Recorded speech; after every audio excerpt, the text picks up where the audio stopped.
Majesco and I don't have a good relationship when it comes to their games that I've reviewed.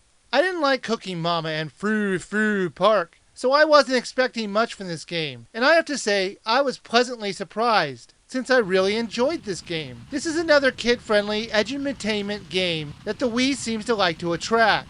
This game is a lot like Endless Ocean, as it wants you to learn while you're playing. You are a photographer who's come to Africa to take pictures of the wildlife and the surroundings. The game plays a lot like Pokemon Snap, only this game has less challenge to it. They give you objectives and your job is to get the shot they're requesting. The game doesn't care how many pictures you take since there's an unlimited supply of film.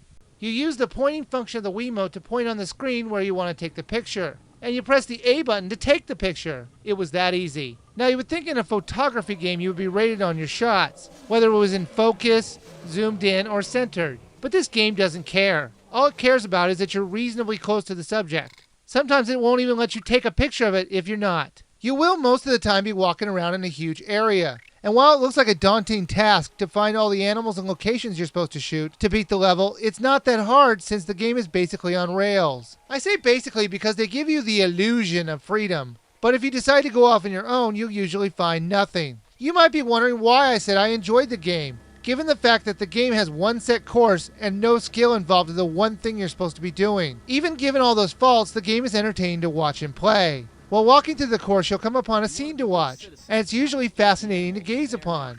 The guide in your character will tell you what's going on a lot in this game, and they're both very entertaining to listen to. Without them, this game would have been completely boring.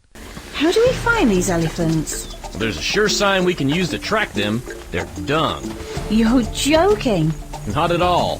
They'll be hard to miss. Adult elephants excrete around 330 pounds of dung every day. See that big cow in the middle? That's the matriarch. Really, Professor? That's not nice.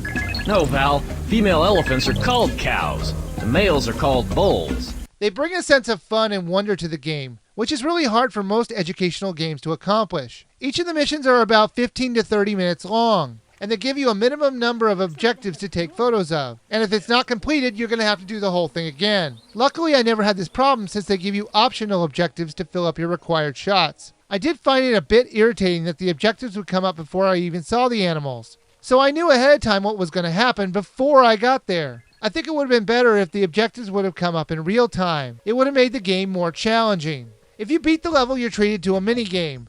They are a nice distraction, but in the end you'll forget about them and go back to the main game. The game even has a multiplayer option. One of you will control the character and the other one will control the camera. I felt it didn't add anything fun to the game and it was an option that most people won't bother to use. I found this game on Amazon for $20 and it's definitely worth the money. It'll take you about 5 to 6 hours to complete the game and unlock all the mini games. I think a kid as young as 6 could enjoy this game and really enjoy learning about wild animals in the process. So this game is an easy recommendation.